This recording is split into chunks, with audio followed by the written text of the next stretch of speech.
All right, everybody. Hello and welcome to the first session in our Planning for CRM Success webinar series. I'm Adam Berezin from msdynamicsworld.com. In today's session, Introduction to Customer Relationship Management will be presented by Rick McCutcheon. Rick is actually a longtime Microsoft Dynamics CRM MVP. He's a seasoned sales and marketing strategist and has actually presented for our audience many times before, and we are absolutely thrilled to have him here with us today. So before we get started, I'd like to mention that we invite you to add your feedback and ask questions today during the presentation. If you could please use the Q&A tab on the right-hand side of your screen to submit your questions, that would be great, and Rick will be sure to answer all of them at the end of the presentation. So without further delay, please allow me to welcome our presenter, Rick McCutcheon. Thank you, Adam. Can you hear me clearly? Yep, you sound great. Okay, great. Welcome, everybody. Good morning, good afternoon, and possibly good evening to a few of you.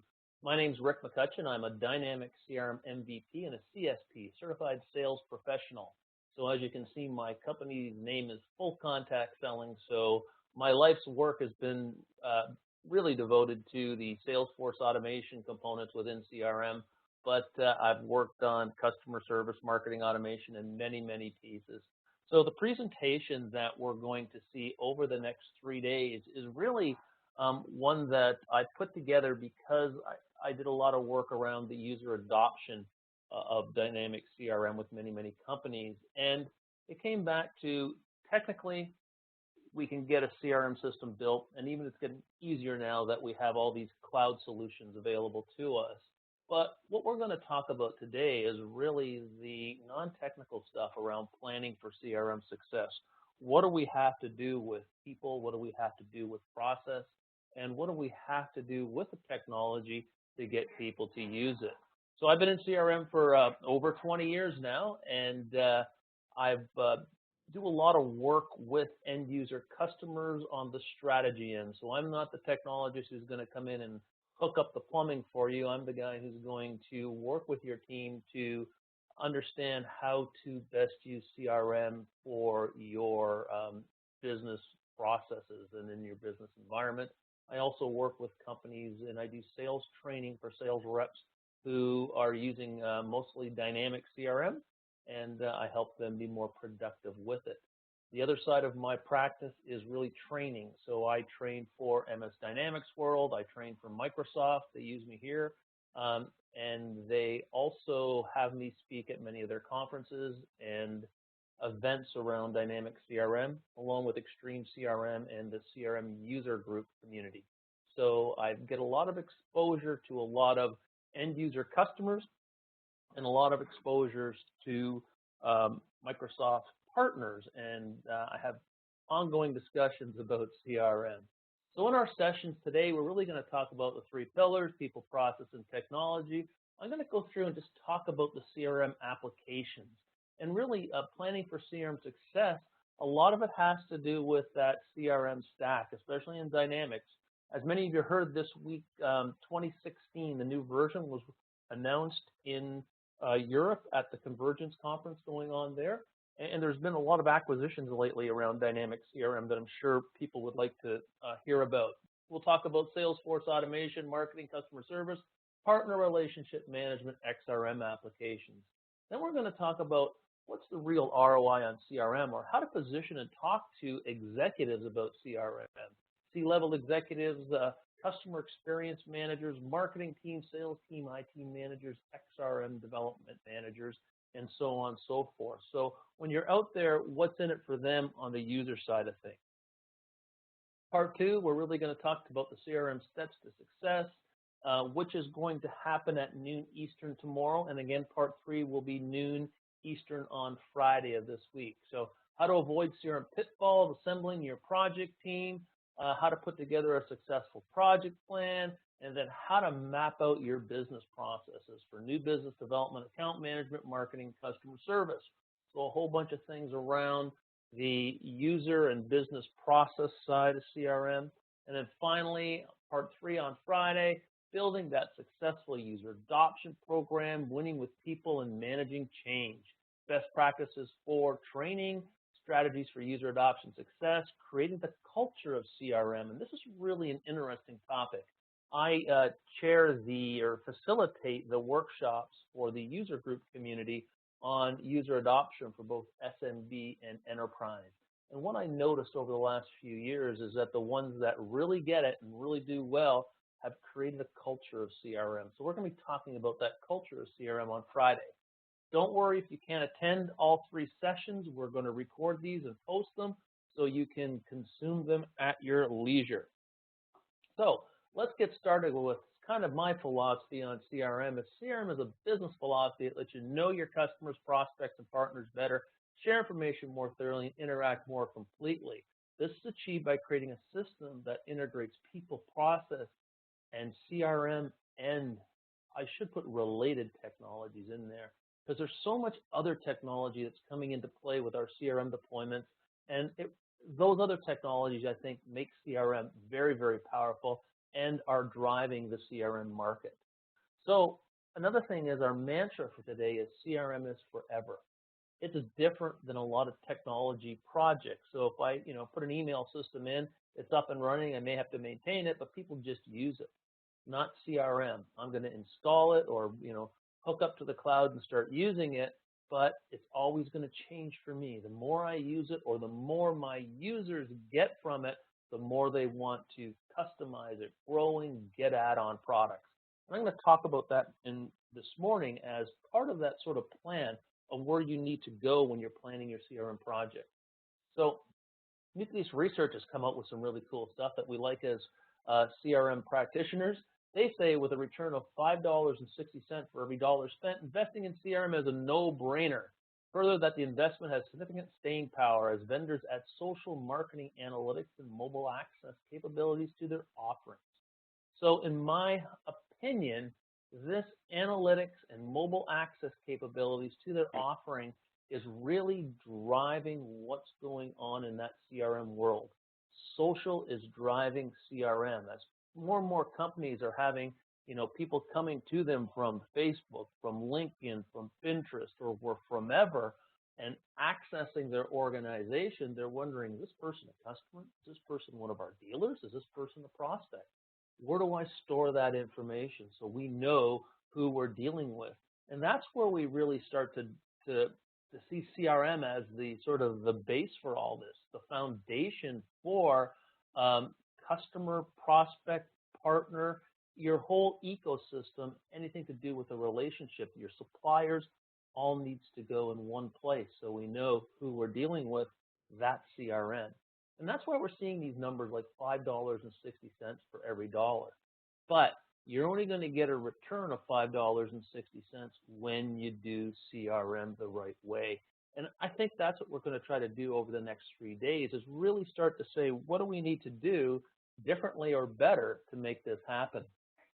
Now, here's a Gartner research document that came out a little while ago that talked about CRM spending is going to outpace ERP spending. ERP systems are those big accounting systems and line of business systems that run our businesses like AX and NAV and SAP and those types of things. Well, they say by 2017, we're going to outpace them in spending on the CRM side. And that made me do a happy dance because being a long-time CRM practitioner, we were always the little brother to the ERP. Now I think we're going to be the big brother, they'll be the little brother, and that's a great position.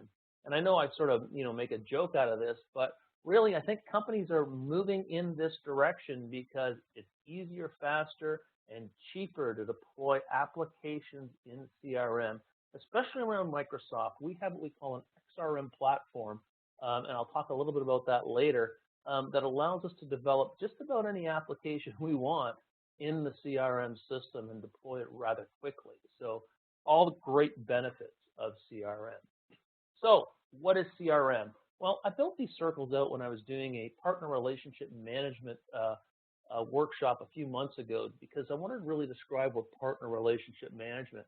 But now I use it in all my presentation. And to me, these are the 5 circles of CRM. And what we're saying here is there's a whole area that we're dealing with here that surrounds CRM. So Salesforce Automation, to me, was my primary business for many, many years.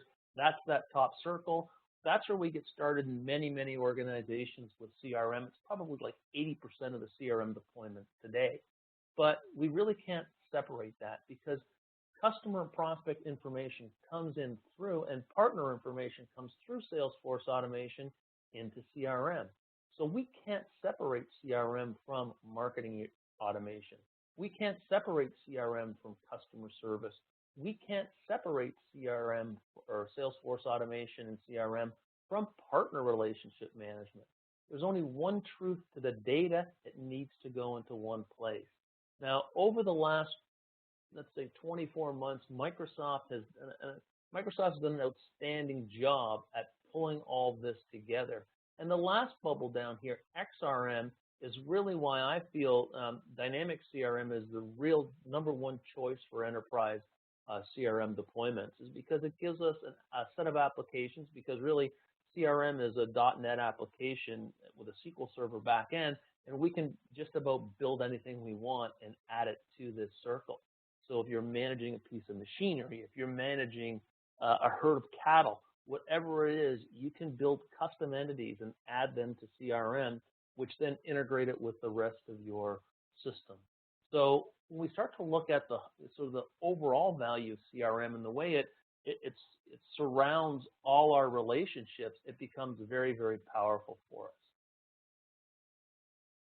So from a CRM planning project plan, here's kind of how I go about it. Now, I've been in this business for a long time. I've deployed many CRM systems. Right now, I stay at the initial planning stage with companies, and I help them plan for CRM success.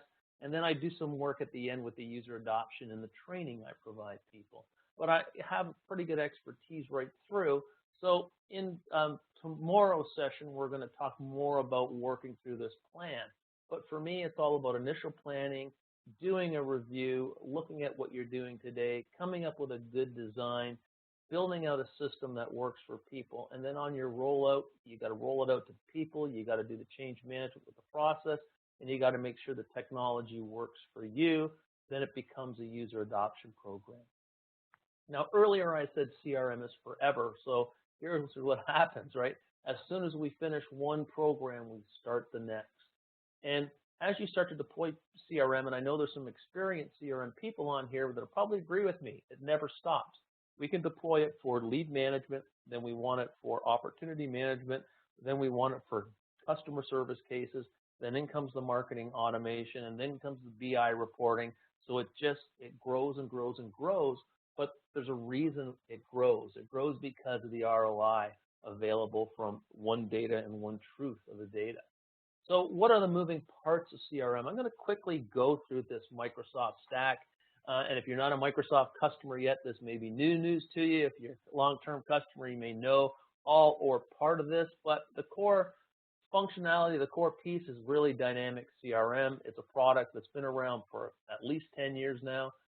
It's very powerful, very flexible, and I think gives us a great foundation. There's lots of technical education and demos. You can go find out more about Dynamics CRM. Well, with 2016, they're announcing a new mobile platform for Dynamics CRM.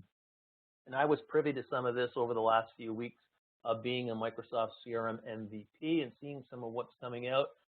It's very exciting. It's really going to help us with that, build once, deploy everywhere sort of mentality and methodology we want to be able to use. So I can build CRM for a desktop, deploy it to a tablet, deploy it to a phone. So I think what we've got coming in mobility will absolutely place us at the top. Social engagement. Now, this is one of the most interesting areas of CRM. About 2 years ago, Microsoft acquired a company that does social engagement. And what social engagement does, it actually scrapes the internet for sentiment and information that you're looking for, brings it back and puts it into your CRM. So you can go out there and, from a customer service perspective, look for what people are saying about your company. Are they having any problems with any of your products? Well, if they're having problems, the system can tell what's the sentiment, right? Is it good or bad? So as it comes in, they can start to say, hey, here's people having problems and saying negative things about us. Here's people saying good things about us. Well, with the new products, we can start to integrate that information directly into CRM. That's great for customer service, but how do we use this for sales? Well, we use it for sales because let's say I sold tractors, graders and tractors. Who's out there having a conversation about buying a grader or tractor for their farm or for their roadworks company? It can go out there and grab that information, say this person's looking, why don't you give them a call? So from a sales perspective, it's almost cheating. We're seeing this technology become more and more powerful. Well, where is this technology going? Well, they're not only going to be able to scrape the internet and see what kind of sentiment is out there, future versions of this product will be able to look at your own data. So what's coming in through your email, through your CRM, through your portals or whatever, what's the sentiment about your customers? And they'll be able to say, okay, here's our top 20 customers. We can then go in and read the sentiment about what's going on. Are we neglecting them? Are we doing the right follow-up? Are they happy just by measuring our interactions with them? So when we start to look at CRM this way, it becomes a very, very powerful tool. And I think the smart companies, the smart enterprise companies are really picking up and saying, you know what, let's go with that Microsoft stack, and especially on what's coming out in 2016, or it's been released, the whole integration between CRM, these social tools, Office 365, and some other things I'm going to show you here in a minute, very, very powerful. So again, if we're thinking about CRM as sort of Salesforce Automation, lead, account, contact, opportunity, that's great. That's the core foundation of CRM. But what we've got coming up is much more powerful, much more fantastic. Here's one of the hottest products on the market for Dynamics CRM. It's Microsoft Power BI. It's an interface between Excel and Office 365 and CRM. This product will allow our, let's say, our VP of sales who forever ran their operations on Excel to be able to pull that data out of CRM and look at their data in Excel the way they've always done it before. Again, when we get into that user adoption success thing, Power BI becomes a big, big part of it.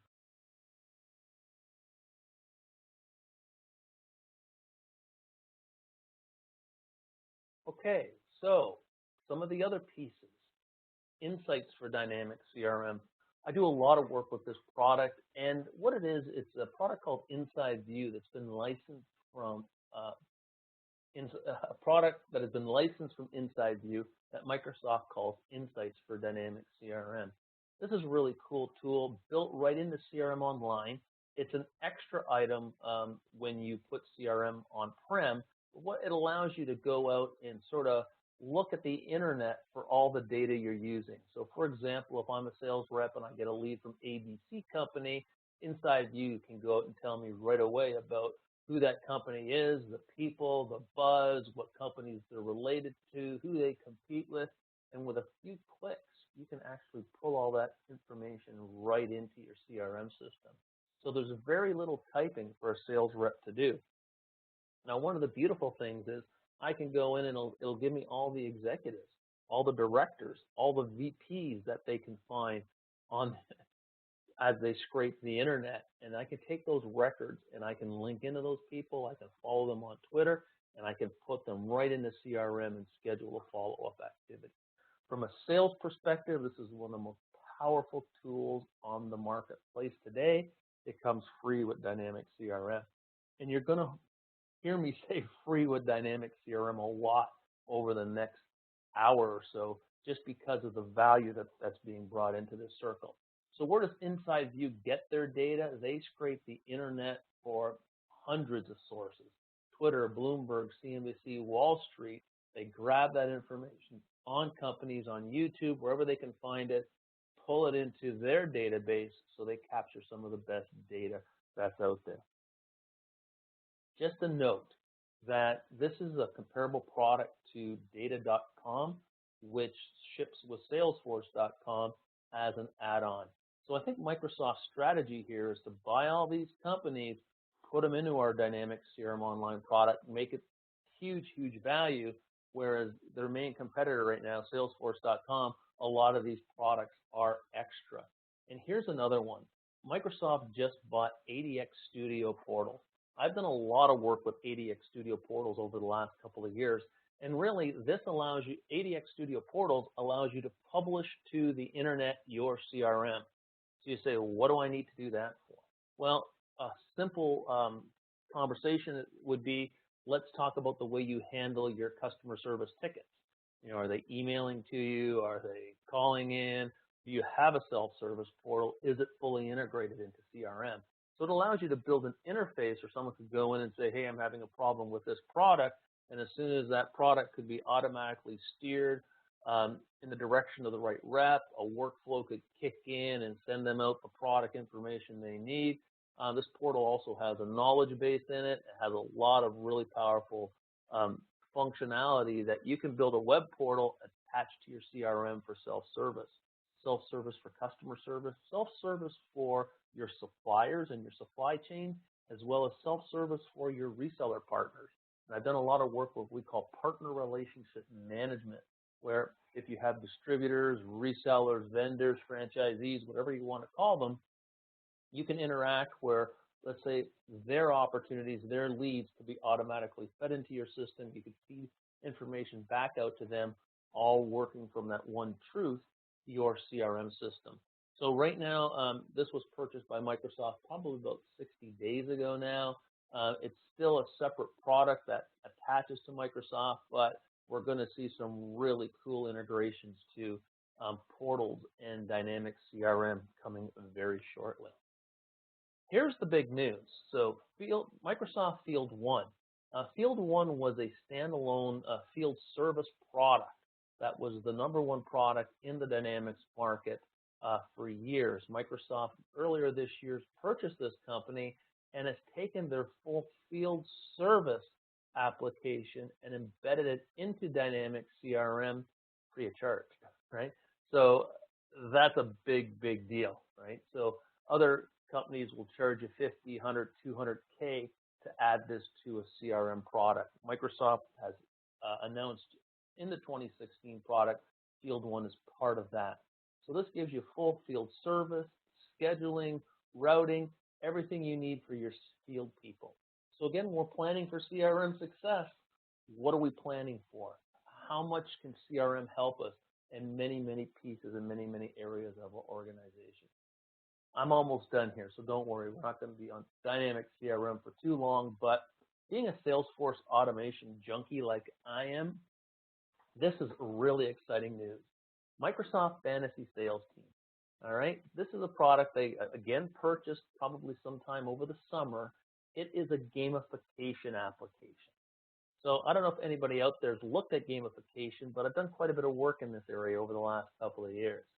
And when I first heard of gamifying a CRM, I thought, well, what do sales reps really need us to gamify a CRM for? How is that going to help us? Then I started looking at the power of these products. They don't put a game in the CRM. They make CRM a game. So what I'm saying here is if a rep puts a lead in the system, they may get 10 points.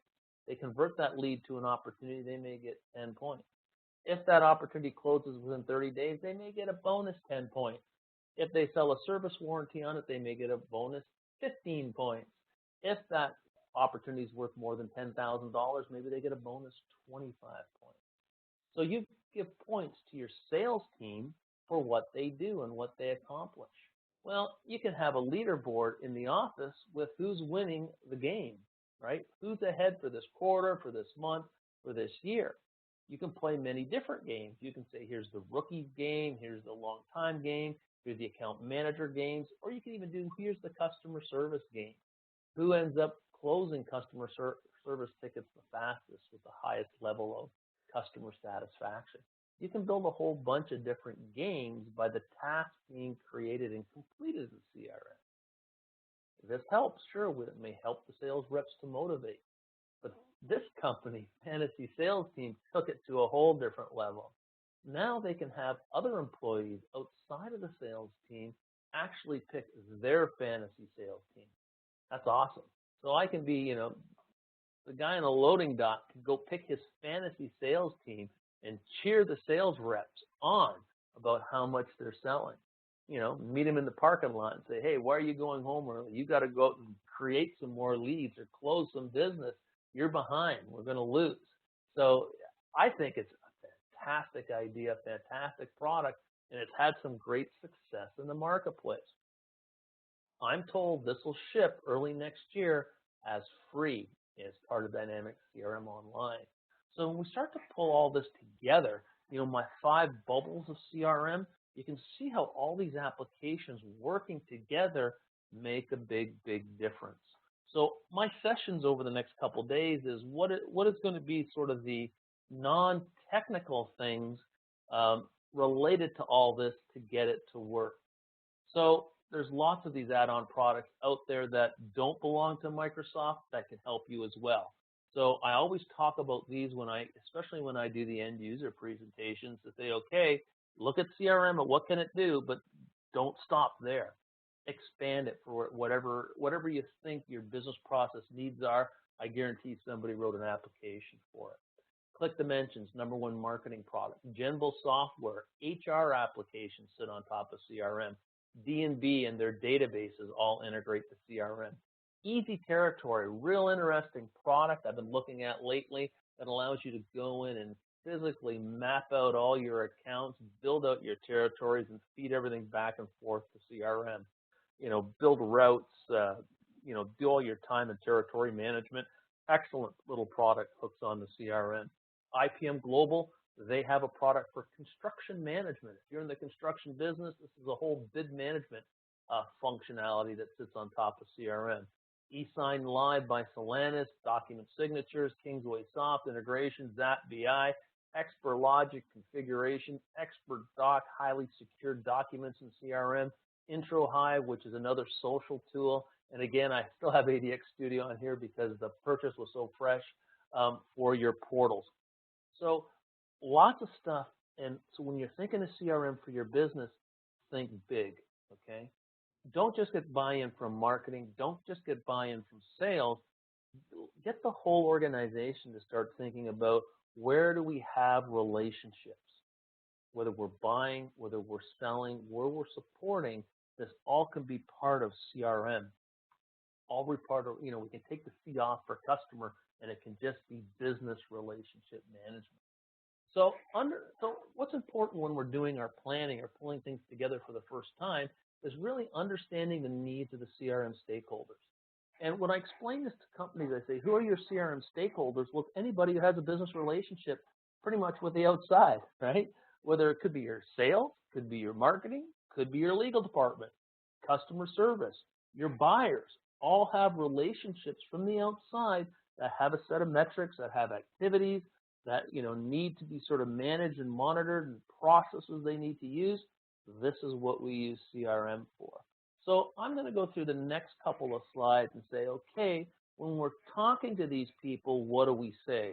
What do we say to those C-level managers, executives, CEO, CIO, CMO, sales team members, marketing team members, customer service, field service, and IT departments?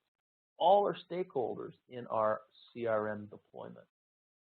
So when you're in talking to the C-level executive about CRM, don't be talking to them about, well, I'll show you how to take a lead and convert it to an opportunity contact and account in CRM, and you're going to see some really cool functionality. They're not thinking about CRM that way. They're thinking about the data, the information, and how I can use that information to more clearly align my business. If they're dealing with reports that are coming from your accounting or ERP system, they are managing the past. If they're working with reports that are coming, or dashboards that are coming from CRM, they are managing the future. And the most proactive and the best C-level executives want to understand the past and understand what has happened in their business, but they need to see what's coming down the road in the future. What do our relationships look like? What's coming at us? Some of the best CRM projects I've worked on is when a new C-level executive shows up and they've had CRM before and they've had this level of information. All of a sudden in a new business, they don't have it. They're managing the past. and immediately say, that's not good enough, we need CRM. So this is all big dollar stuff and big dollar ROI on CRM. So what do they worry about? My first bullet, the growth and profitability of their company. What's going on? What do we have coming down the future? When I'm talking about CRM to them, how does our CRM project impact that? They're worried about changing business models, social mobility technology. I don't know, most of us have probably seen or used Uber out there. It's completely changed the taxi business, and the taxi industry doesn't know how to react to it right now. So this is going on. If I'm a C-level executive, who's coming after my business? How is it going to change? Security. Very worried about security of data. Do a lot of business, a lot of organizations that are run on spreadsheets. On those spreadsheets, there are a lot of customer and business data that should be secured in a CRM system. So you hear it in the news all the time. There's been a security breach, through the internet. They got into our database. Well, there's security breaches happening all over the place when they're running their businesses on spreadsheets. So CRM brings that back in, gives them a different level of security. I've talked about business insights, competitive threats. Your CRM system can monitor and manage competitive threats.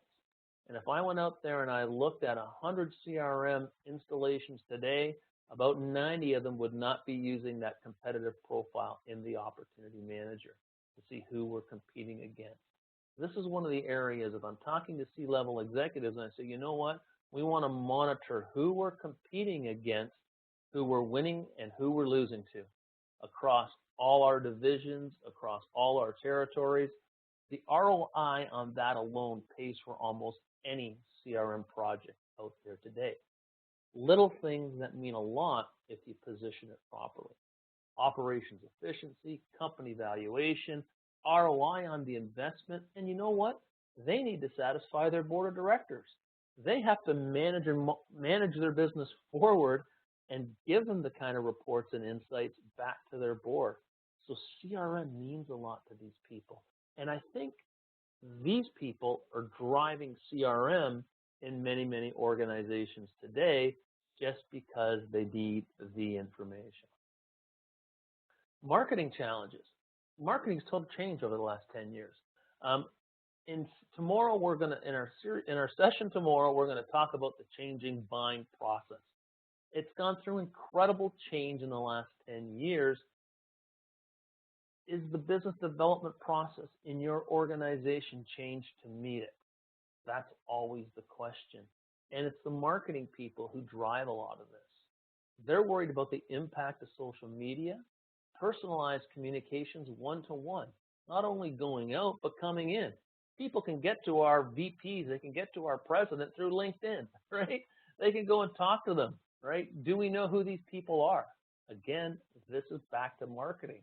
We got this data, how do we pull it all together? They need to understand and work around what's the ROI on my marketing campaign. Is social working? Are trade shows working? Are, seminars and webinars working? They need to know. Without a CRM, they can't tell. Customer loyalty. What are our retention rates? How do I segment and profile? What is my brand presence and how do I measure it out there? Really, all that social intelligence we were talking about earlier. Budgeting and planning, hiring and training and managing my people, report generation and satisfying the C-level executives. We are seeing explosive growth in marketing automation applications today, all tied back to CRM systems because this person's job has totally changed and we just don't have our marketing data going out anymore. It's coming back at us through social. It needs to be pulled in. So this is all part of the ROI if they don't have CRM or they don't have those tools. Again, we can say the same thing about customer service. Gone are the days when we phone a 1-800 number, leave a message, and no, nobody's calling us back, right? Gone are the days where we would send a at support email to somebody and hope somebody would someday get back to us. Now, they need to care or we're going to go on social media and tell everybody they don't care, right? So customer service, under pressure for retention and loyalty, 24-hour portal support, self-service support. They've got to be able to do that support on a mobile platform. They've got to be proactive to customers. On my best customers, we should be calling them to see how things are going on, sending them surveys to see how things are happening, whether everything's okay. Again, the next bullet, revenue generation. Our customer service departments are now asked to generate revenue by selling warranty, cross-selling, subscribing customers to new services and products. And they're being asked to do this as part of their job. They got to react through social media. So we're seeing stuff coming in from, Facebook, LinkedIn, YouTube, wherever it's coming in from. They need to respond to that. They have to hire, train, and manage people. Now, in my live presentation, we spent a whole lot of time about CRM and the millennials, right? Technology and the millennials. We don't have time on this session, but I will tell you that the millennials working for you, if you don't have the best technology, they're not going to work for you too long. The millennials buying from you, if you can't support them the way they want to be supported, they're not going to buy from you for too long. And customers are worried about this. So again, we're saying, what are the needs? How do we do this around customer service, marketing, and sales? And again, report generation. And these people need to satisfy C-level executives with a whole different level of information they've never been asked before to give people. So again, marketing, customer service, we're dealing with inbound and outbound information like never before. Field service, Field one, is a complete ace in the hole for Microsoft. I'm telling you that product is going to put Dynamics CRM over the top. I went to a couple of sessions on it. I looked at it. It's got some fantastic functionality and incredible use case to it. So again, field service management used to be, okay, we'll just, write it on a piece of paper, hand it to somebody at the end of the day, and hopefully they type it in properly. That doesn't happen anymore. It's all real-time information, mobility, dispatching, revenue generation. Again, our service people are asked to sell. Customer satisfaction, portal self-service, response time, hiring and training and managing, especially millennials, core metrics and reporting, and satisfying the C-level executive. Now, I use a construction worker on this field service management slide. He may be a fit and he may be not, depending on the organization, but I did a lot of work with this IPM Global company. And we looked at some studies from 2012 on mobility and construction management. And like 20% of construction executives said that mobile computing was important to their business in 2012. I looked at that same study. It was done in 2015. Over 80% of these executives said mobile computing was important to them. So something came up and gave them a good whack, right? And said, hey guys, get on board. Your suppliers, your vendors, your customers are asking for real-time information. And guess what? So is our own accounting department. What are we doing? How are we doing it? So again, this is all CRM. This is all putting data in one place and managing that data in one place. So for those people on this call today that are out there who sell CRM for a living, you're in the right place.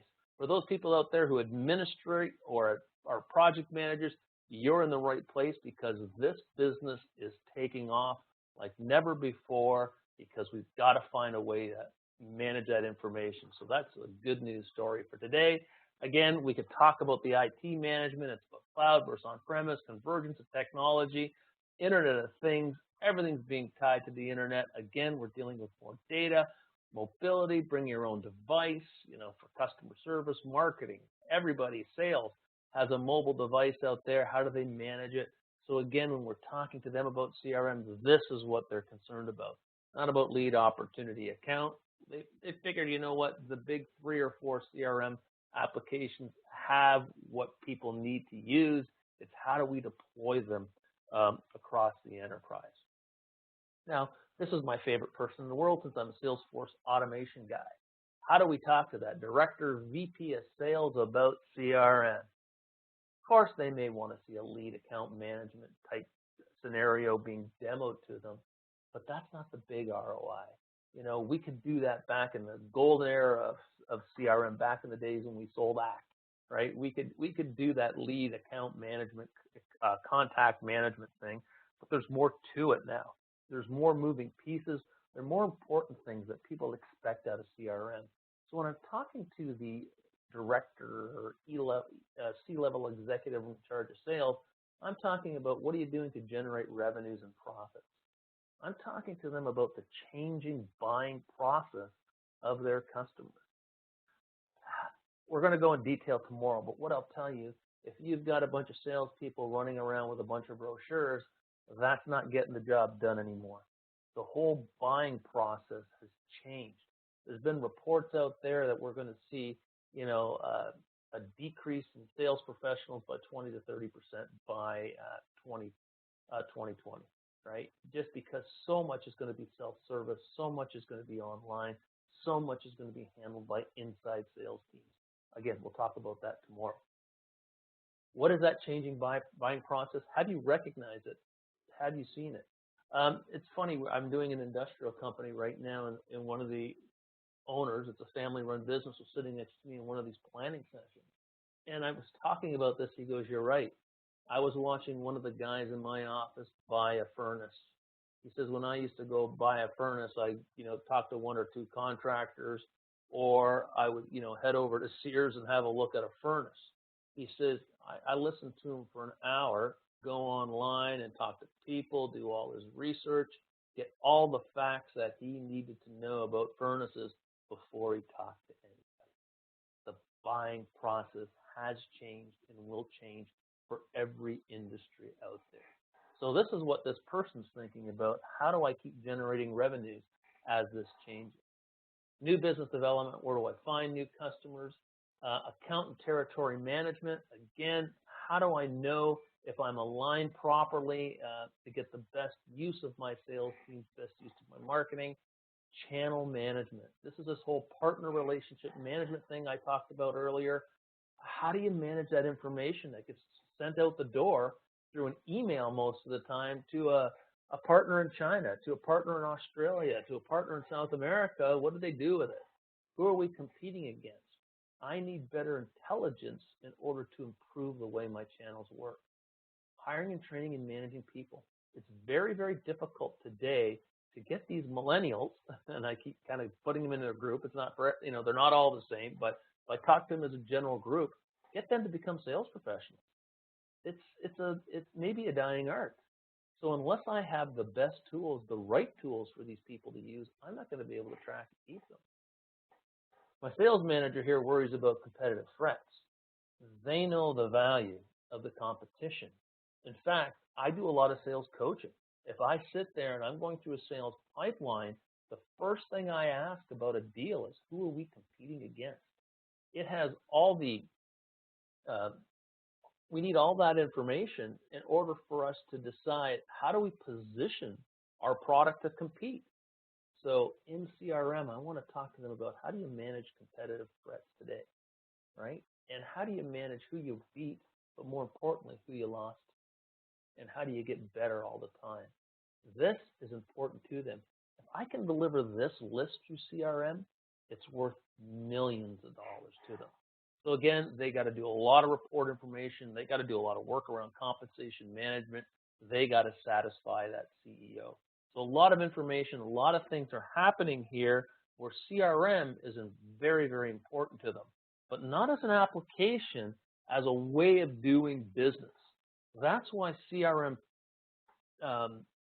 administrators and CRM consultants really need to become what I call CRM practitioners, where you understand the way people use this, and now you know how to form this technology to bring it forward for them in an important way.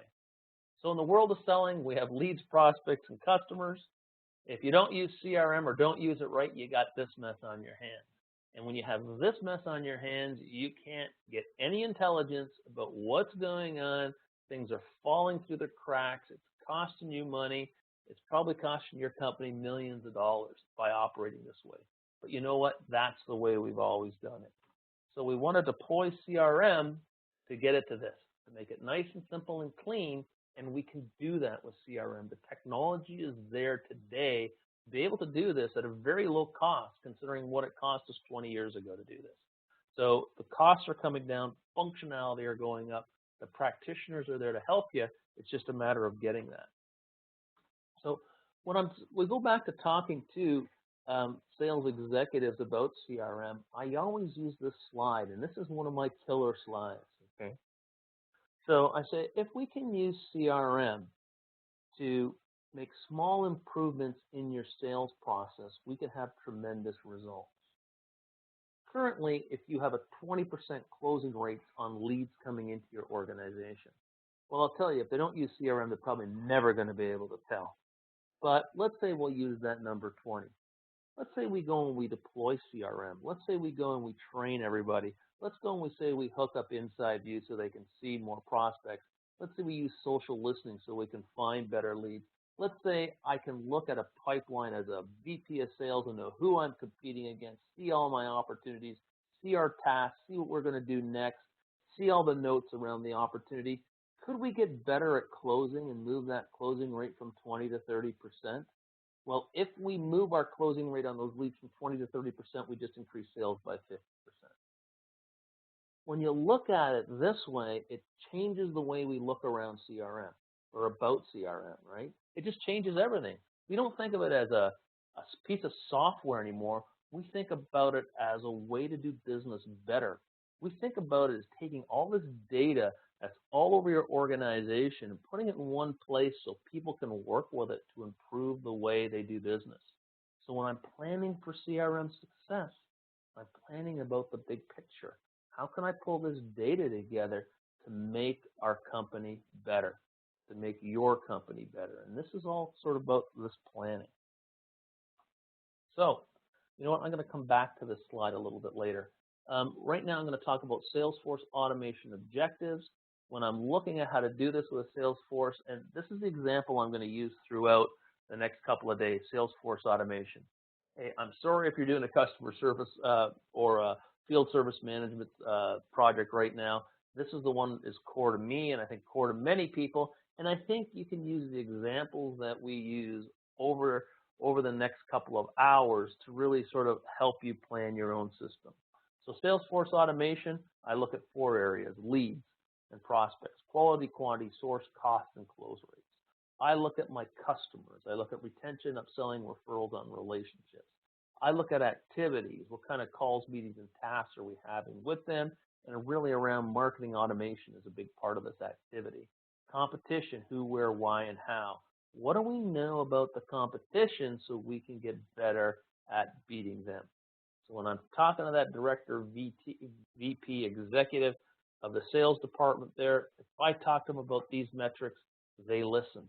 You know what? They buy into CRM. If you can help me improve these areas, then I'm in, my team's in, and you know what? Your user adoption problems go out the door.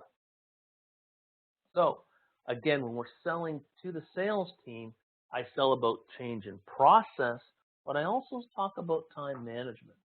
This is a study done by Pace Productivity, where they show that an average sales rep spends about 23% of their time selling and about 77% of their time doing other stuff. And they actually monitored these sales teams with an electronic device called a time quarter. I don't know if it's accurate for you. I don't know if it's high. I don't know if it's low, but I'm going to use it as an example because I think it's a good example. If I say 23% of my time selling, then that means I sell all day Monday and I sell till 11 a.m. on Tuesday.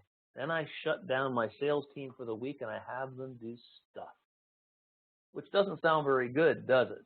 Now, this is a field sales team. On an inside sales team, the selling time is going to be higher. We're in a controlled environment, yada, yada, yada. But let's talk about that field sales team. 23% of the time selling. If that rep has $1 million quota and they hit their quota, then each percentage of their selling time is worth $43,478.26. That makes sense. When you talk about it to the CFO this way, they kind of get it, right?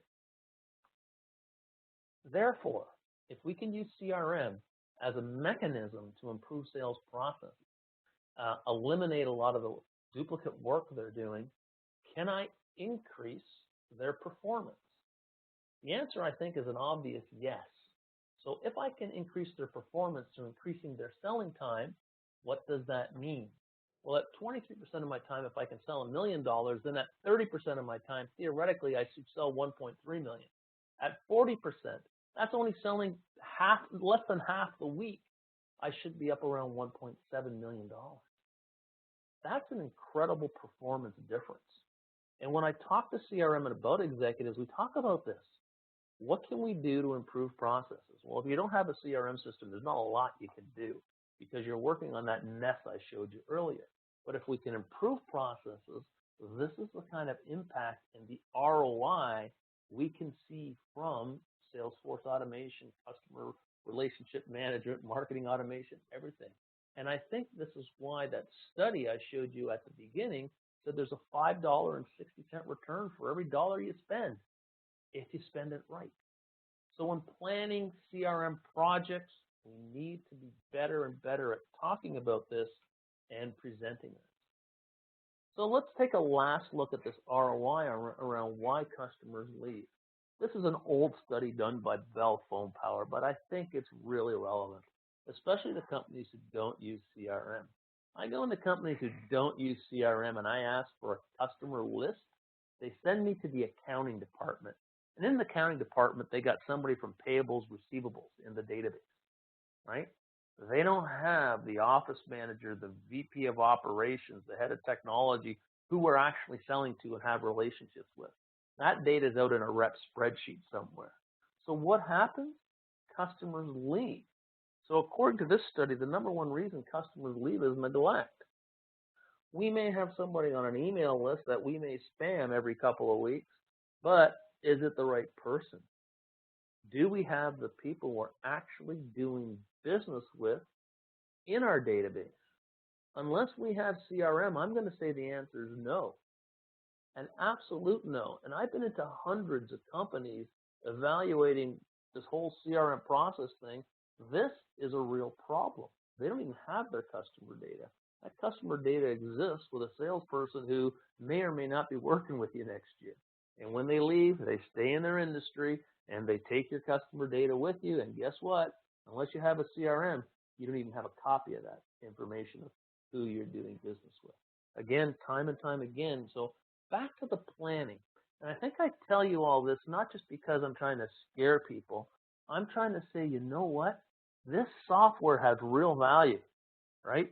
CRM has real value if I can take all that data to do with my customers, my partners, and my suppliers, and I put it in one place where I can manage it and actually work with it.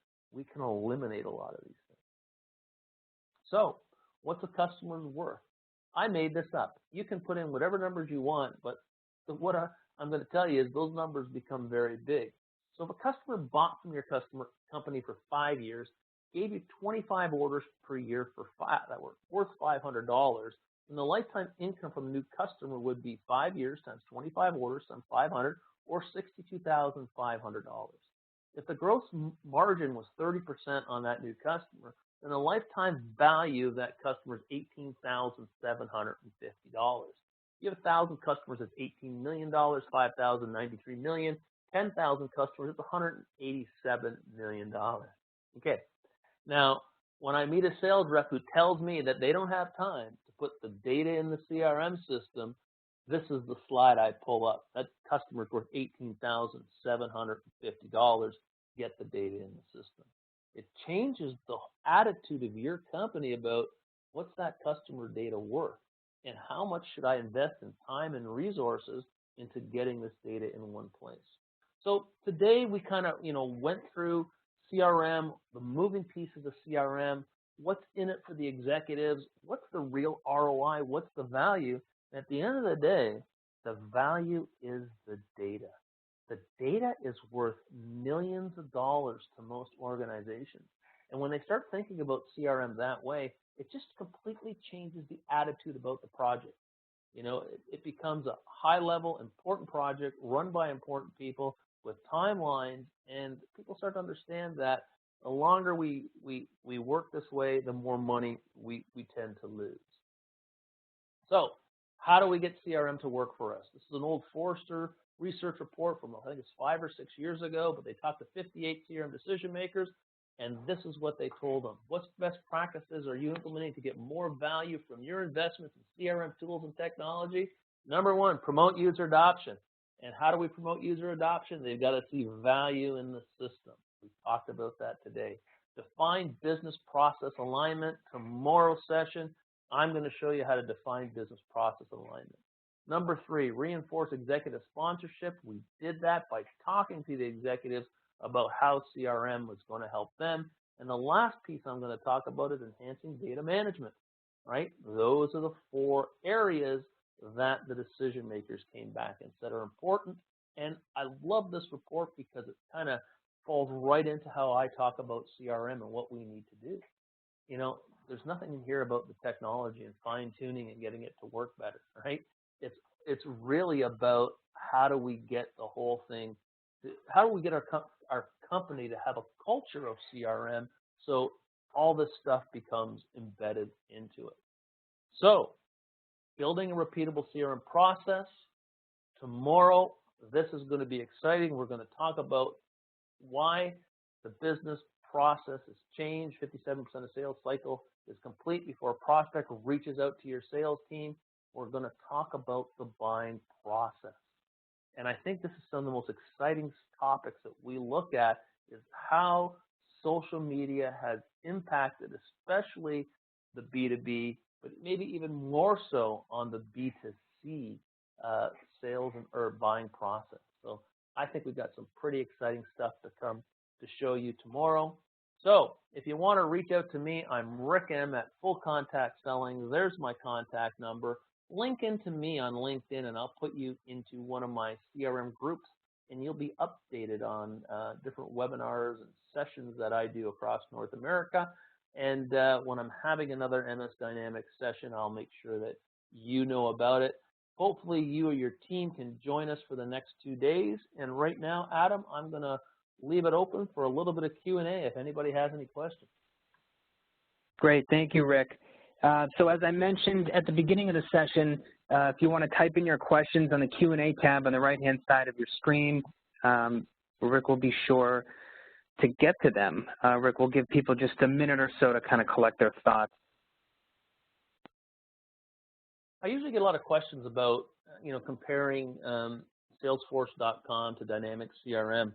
And, they're both very good products, come from very good companies. They have about the same functionality.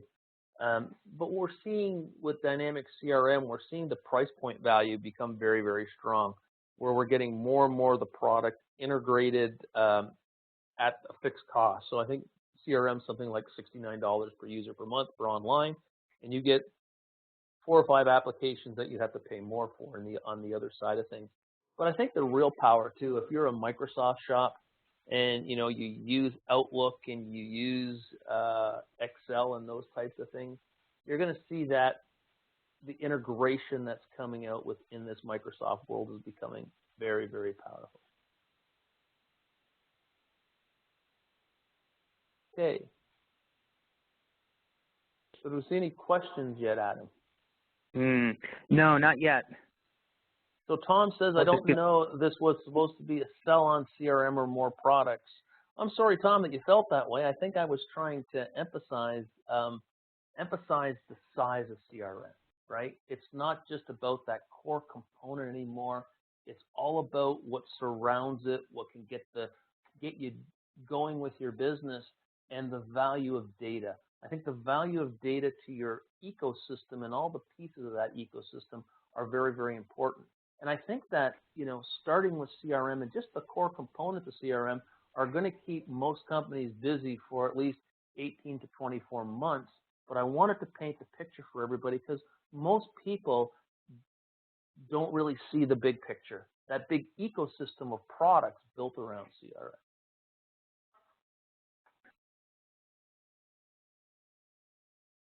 Okay, looks like we do have a couple of more questions. Someone's asking if you have any suggestions for the new version of Dynamics CRM 2016. Suggestions around?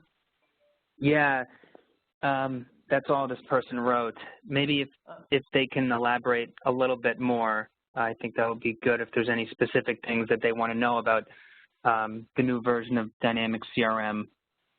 Yeah, so we'll move on to the next one. Yeah. Yep. If you go up on YouTube, there's some videos already. There's some videos that were done a couple months ago about, what we think we're going to see in 2016. But I actually saw one this morning that talked about what's in the new release. So there's a lot of people publishing videos already, and I find YouTube a great resource for that. So even if you want to get into one piece of functionality like social listening, there'll be lots of people who've recorded videos, end users, dealers, and Microsoft out there that can give you more of a deep dive into that product. You can also, I think you get a 30-day free trial, or is it 60-day free trial, that you can go up and start a new instance and look at what's in the new version of 2016. But I know everybody's very excited in the dealer channel about it, just with the new levels of functionality. Another question there, Adam? Yeah, looks like we've got another one. Someone says, hi, by implementing CRM in the bank or financial organization, what kind of compliance challenges are there? As I am from a bank and can see that most of the out-of-box features are having issues with compliance regarding the security and customer data privacy. Are they talking about CRM Online then, I guess? Possibly. Okay. They didn't specify. I can help you if you want to send Adam or myself a note. I can actually put you in touch with somebody from Microsoft who can deal with that for you if you're not having it dealt correctly. I'm not a banking security expert, but I know there's a banking team within Microsoft and it specializes in banking and government and those types of opportunities. So absolutely, they can help you, and we can help you get that answer.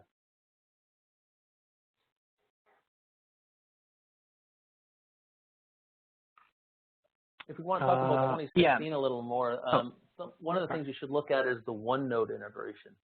It's quite good, and there's another collaboration with Office 365 users. So you're going to be able to collaborate on opportunities and information outside of people who use CRM. So if you have Office 365 within your company, you can start to have those different conversations and interact with what's going on in CRM.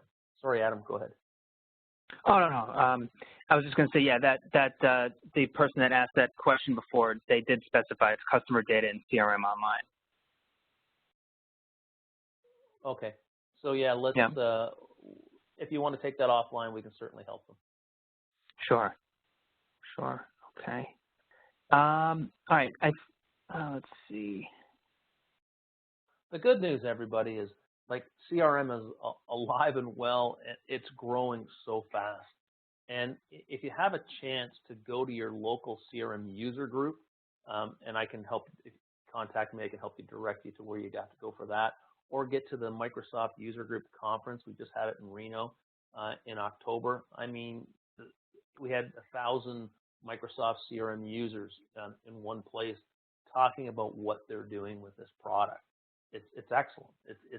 I thought it was pretty awesome. And the way people are deploying it and using it and what you can do with it, it's not just, I know I'm a Salesforce Automation guy, but it's not about just Salesforce Automation.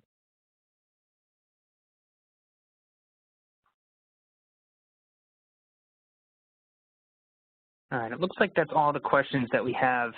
But yeah, as Rick said, if you have any further questions, please just feel free to contact Rick directly. I think Rick, yeah, there we go. Yeah. There's his email. So if you're having any sort of, like, I belong to the MVP feeds within Microsoft. So these are the top technical people. If you're having a problem that, your partner can't resolve or your internal team can't resolve, please run it by me and I can put it into an MVP form and we'll probably get an answer pretty quick to what somebody's done before, or I can put it into the user group forms, but the MVP is probably the better place for it. So anything I can help you with.